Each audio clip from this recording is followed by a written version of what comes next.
session afterwards. There we are. And let's just meet everybody as well that are joining us. So I'm going to have background noises. Thanks, everybody. Happy Friday.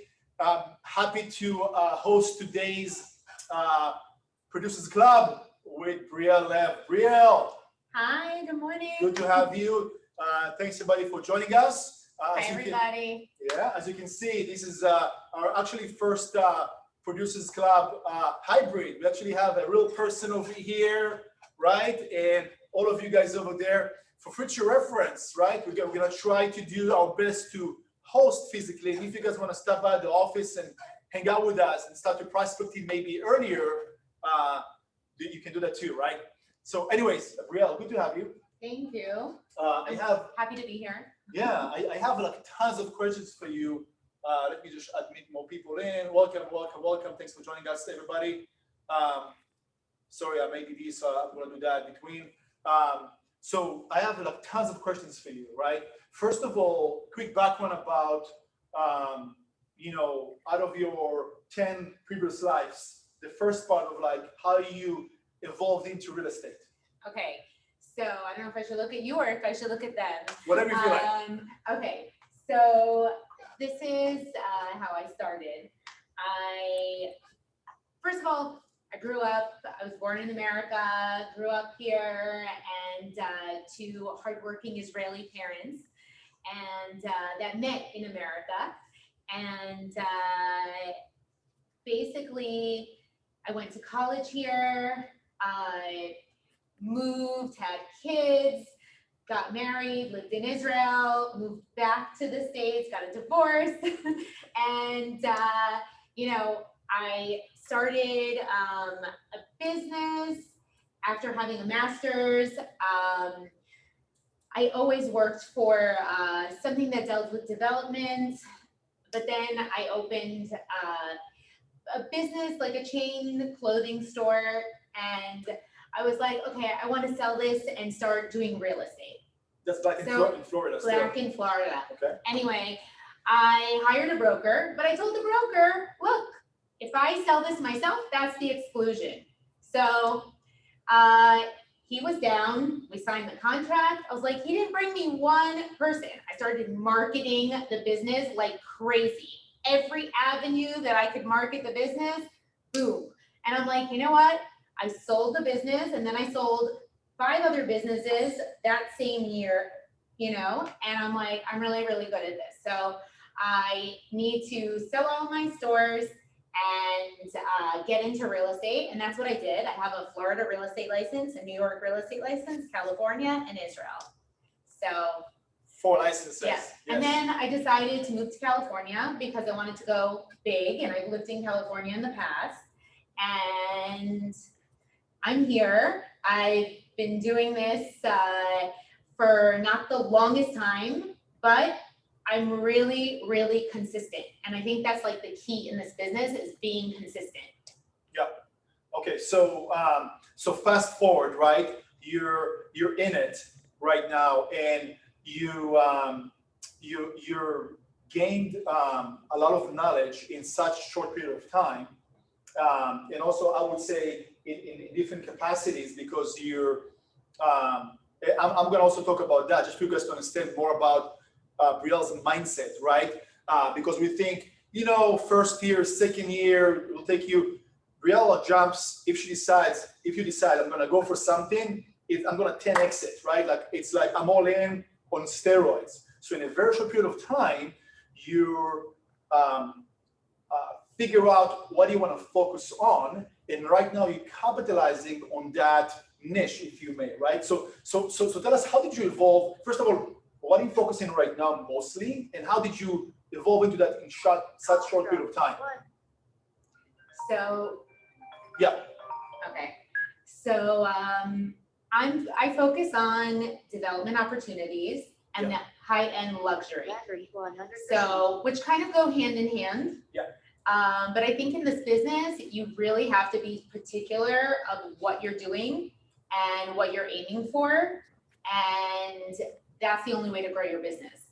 So, for example, if you're wanting to focus on architectural homes, you focus on that. If you want to focus on a specific area, you focus on that, but you stick with that. That's the only way that you're going to succeed in this business. Right. So when you as you mentioned, you're focusing currently right now on what? Luxury, high price point? What's your niche? So I focus on, well, when I started, I focused on Brentwood. And Why Brentwood? because it was high-end luxury, and that's what I wanted to start off with. And I said, you know what, in order to get anywhere in high-end luxury, I have to focus on it. And people told me at other companies, oh, you're never going to get a listing. That same year, I got 4 listings in Brentwood. And which is not easy thing to do, by the way. It's not easy at all. So if you focus and you're consistent with either door knocking, you know, with cold calling, with doing everything you need to do, but on a set schedule, you'll succeed. If you have another job and do this like part-time, I don't really know if real estate's for you. Like people think, oh, okay, real estate's like, it's easy, you make a commission, that's it. It's not like that. Real estate is a numbers game. If you're consistent and you do things like a specific amount of time, it equals a specific amount of sales and a specific dollar amount. Right. So that's what I understood really early on, and nobody taught that to me, so you guys are really lucky. If you really want to be a great realtor, you have to choose a farm, stick to it, go make yourself known in that little area, that farming place that you farm and that you choose, or that niche, and do it. Like, I mean, I worked on like the most productive and like top producing teams, and I realized like, I know, like I'm working harder than anybody in this industry, you know, and if your hard work will pay off only if you're consistent. And that's what those top producers do. They're consistent in their marketing, they're consistent in their, anything they choose to do, they're consistent in that. And that's the reason they're successful, you know, and then through the time you'll meet people and people will give you listings and, you know, call you and ask you for your expertise in that area, you know, and that's how it happens. Yeah, consistency wins. That's a key phrase right there for sure, to succeed in anything in life. Give us kind of like an average day in the life of Brielle. How does it look like? Oh my God. Hold on. If you don't sit down for a second, and I want you to listen to this. So I wake up at 6. And I'm out of the house at 6:30. I go to my office, and I've done a little bit of adjustment in my schedule because I'm so busy. But I have a set schedule where it's like from 6:30 till I would say 12:30. I'm in the office and I'm working on things and planning out my day, cold calling, reaching out, checking my files that everything is good. You know, with different transactions, doing bomb videos, doing anything I can for marketing, planning my marketing. And then from 12:30 to 5:30, I'm out there door knocking consistently. If you don't do it consistently, people won't know you. You know, you're not going to get listings from the air.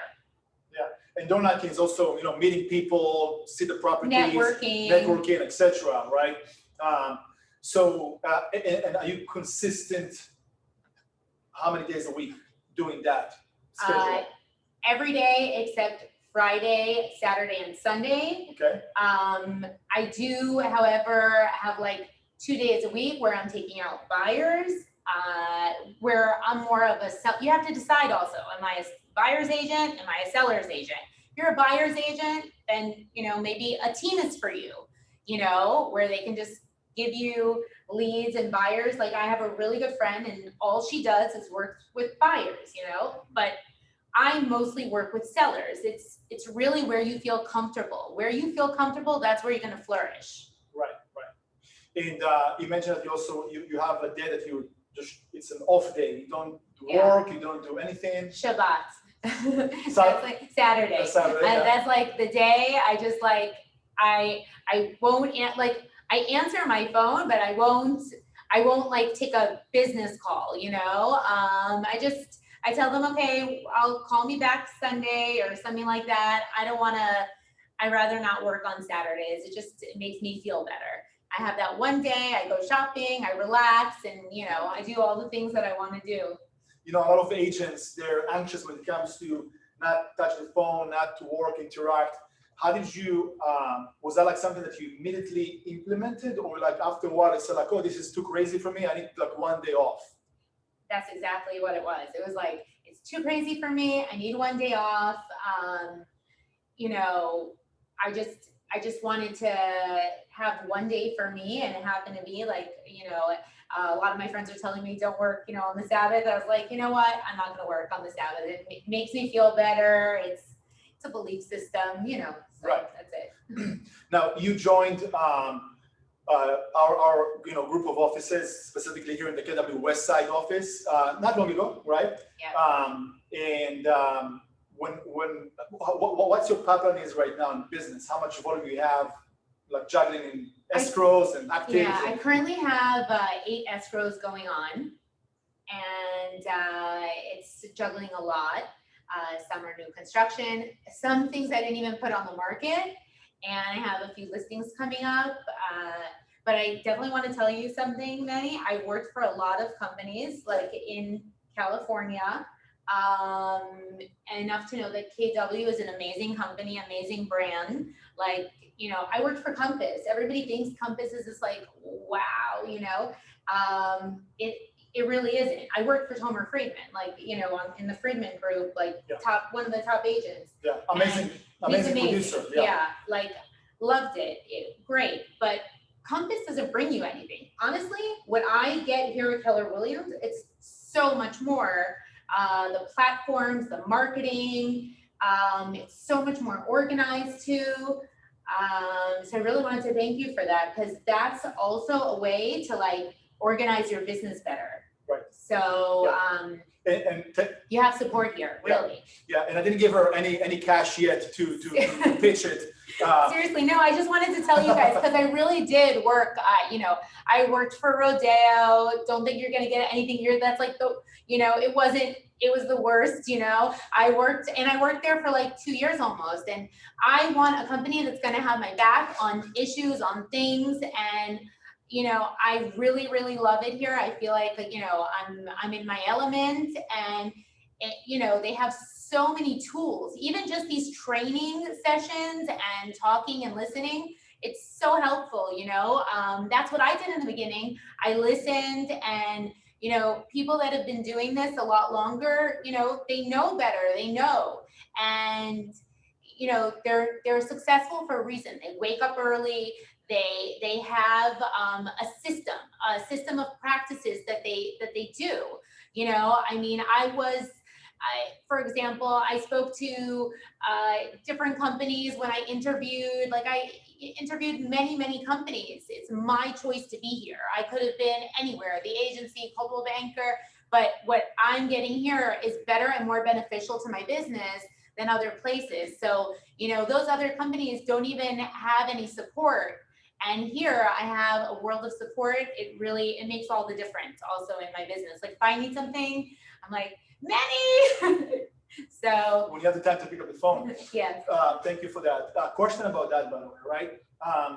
How are you structured right now? And when Brielle came, she came with a massive amount of business, which I was surprised that she's able even to sustain that much of juggling. And me and her meeting the first few times, it was, oh, hold on for a second. And she with the phone and, okay, oh, hold on for a second. And like, wow, that's not going to last for a long time because it's got to be structured differently, right? We're still in the process. Yeah. That's why it's like, for me, it's also very exciting to work with someone like in her capacity, because she's what we call a rainmaker, right? So how are you structured right now, currently? So thanks to Meny, I'm growing my team. I added 2 amazing young, bright stars coming up, and they're amazing, and I'm so happy to have them on my team.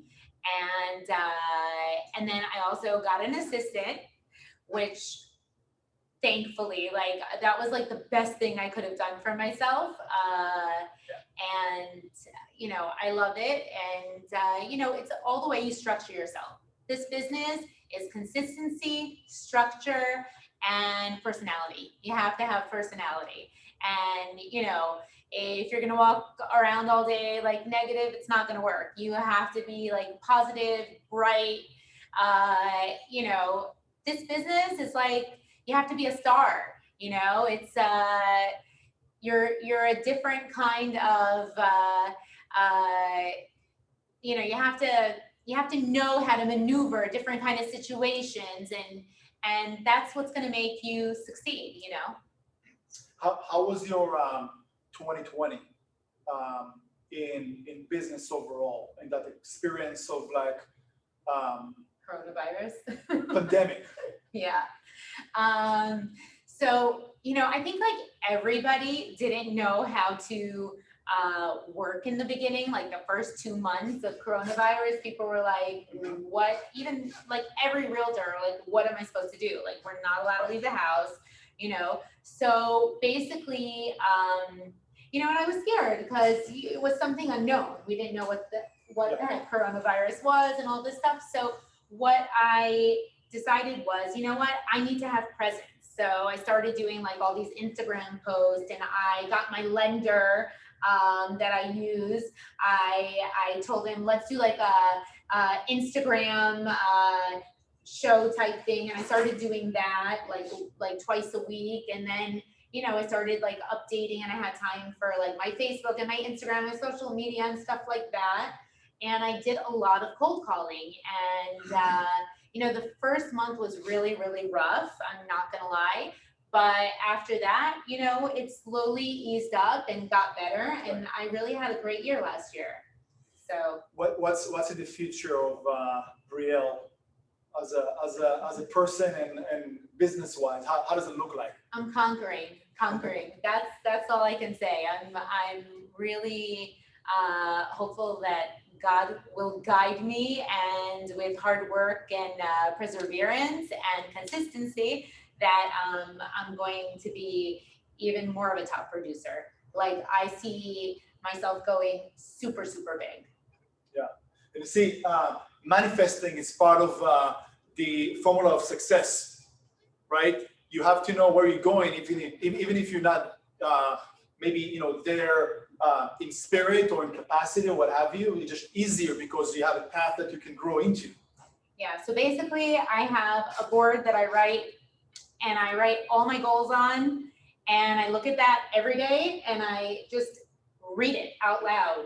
You know, it sounds stupid, but this is what I do. Hey, and I know a lot of top producers that do that, you know? Yeah, that's how we do it. By the way, every shout out to Michelle Brown from the Southbay office every morning at 7 a.m. She is doing like a little miracle morning session over Zoom if you want to join her. So, right.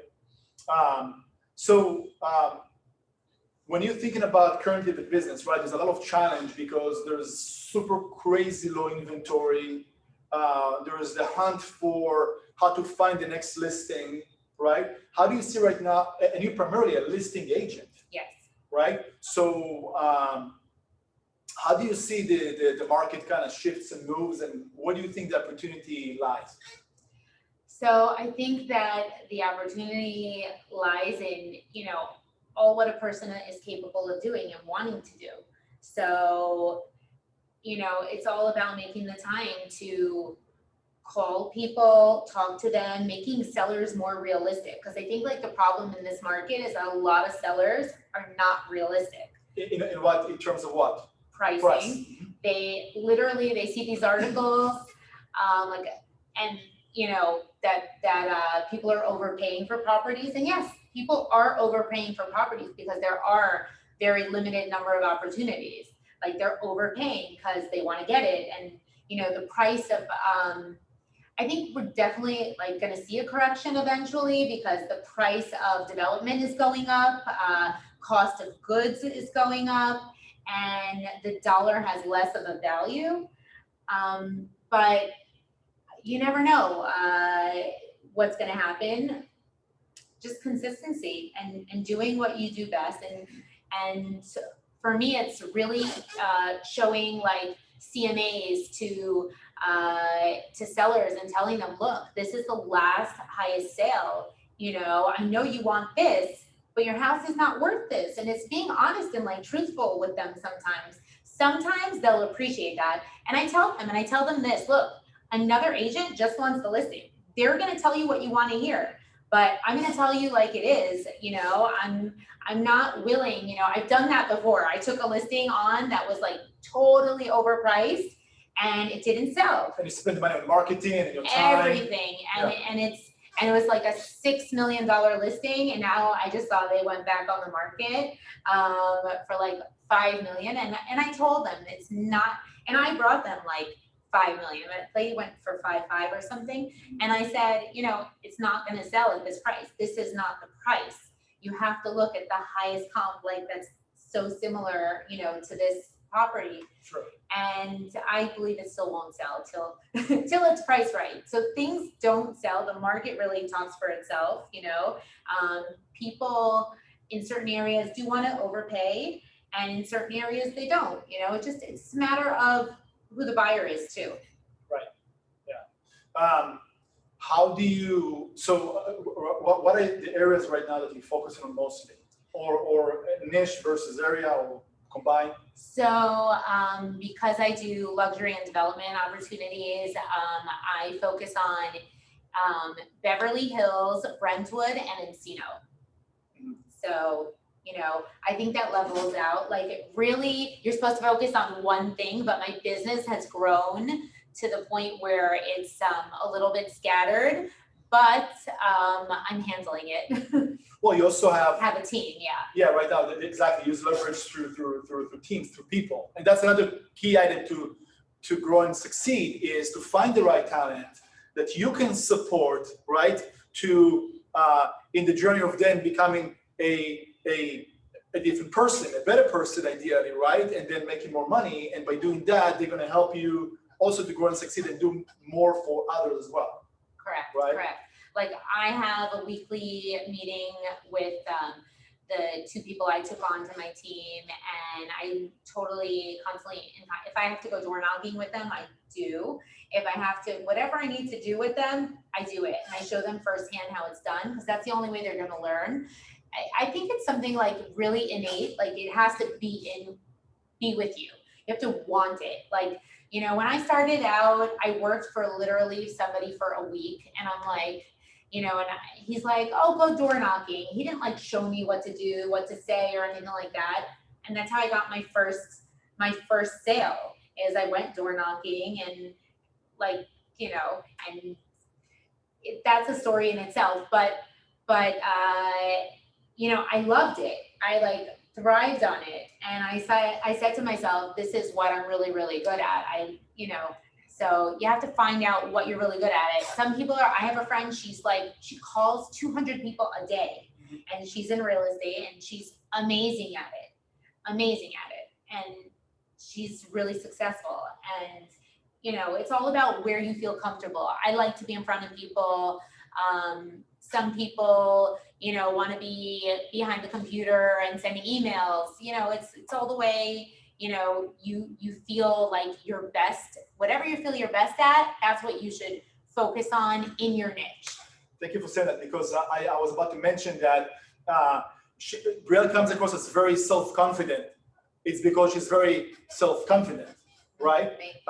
And I think that that's a massive key over there, that if you focus on what your strengths are, rather than denying them or try to be something that you're not, or someone that you're not, right? You're sabotaging your own path of success. What are you really good at? What are your strengths really, truly, right? 10 exit, and more things will come to you, right? So I'm going to ask you right now, what are your superpowers? What is it? If you had to point 2 or 3 or whatever. Well, I have an amazing memory. So I think it really helps me with pulling properties from my mind. It's just like everybody, you know, I know how to do a lot of research. And then when I do this research, I have tools that I use that, accentuate that research that I do. And then I just go after it. Like, I'm not one to just sit around, oh, is someone gonna give me a listing or something like that. You just have to go and get it and go after what you want. I mean, my superpowers is that, I know how to focus on and make people feel comfortable, when I do get in front of them. And I think like honesty is just the key in this business. Like, you have to, have people trust you and show them that you're knowledgeable. And if you're not knowledgeable, what I would do is I would, join a realtor, and see how they, operate. And, it gives you tools for success. Right. And another special thank you, by the way, because the way I came across with Brielle, we didn't really know. I heard of her and her name, but never really had interaction. Is thanks to Lior Bitan, right, out of the Calabasas office, who's an amazing human being, and he is an amazing producer too. And that's one of the beautiful things about also our culture, not just us, it's out there as well, but we're really proud of that. If you see someone that you appreciate, you admire, you adore, so like, I want to have her working in my, office or in my community, and to share things together. So if you say, hey, Meny, you have to call this person, and you have to give her a call. We did some things together, or what have you. And I picked up the phone right away, and we spoke, and it was a matter of days. Yeah.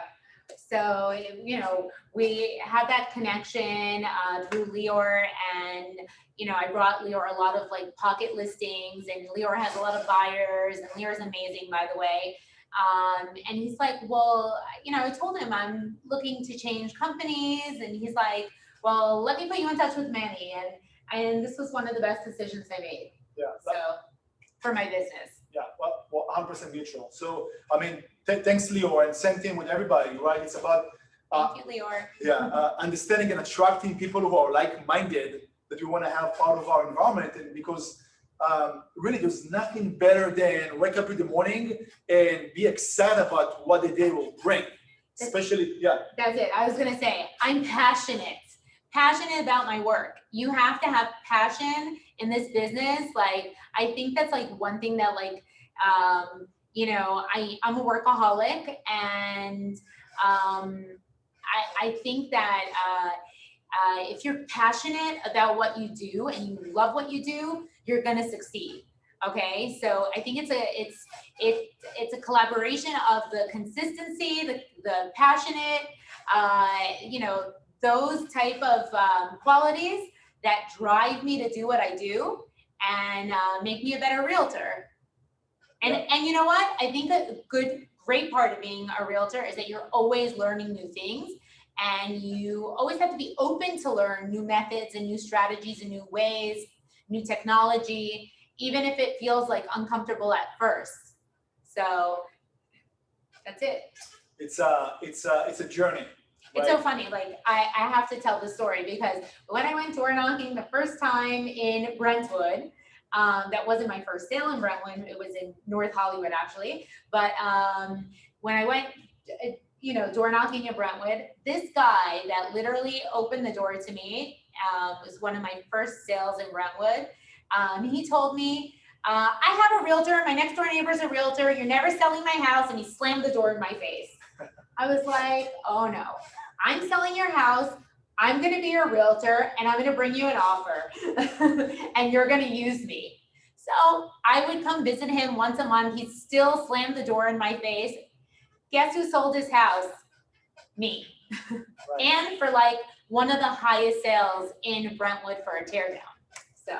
Yeah, well, he must love you today, for sure. Yeah. Consistency wins, right? Definitely. Brielle, can't thank you enough. Thanks everybody for being here and watching us. We, as you know, we can keep talking for hours, as you know, but we're just here just for the spice and for the teas and for the taste. Reach out to Brielle, get to know Brielle. You're gonna hear, see more of her and what she's doing out there in part of our offices as well. So, Brielle, thanks. Can't thank you enough. And happy Friday and Shabbat. I'm going to put back the Saturday night, the Shabbat music for Brielle's. And Thank you. thanks for being part of the. Bye, everybody. The team. Shabbat shalom. Happy Friday. Thanks, everybody. Happy Friday, everybody. Thanks for joining. Thank you.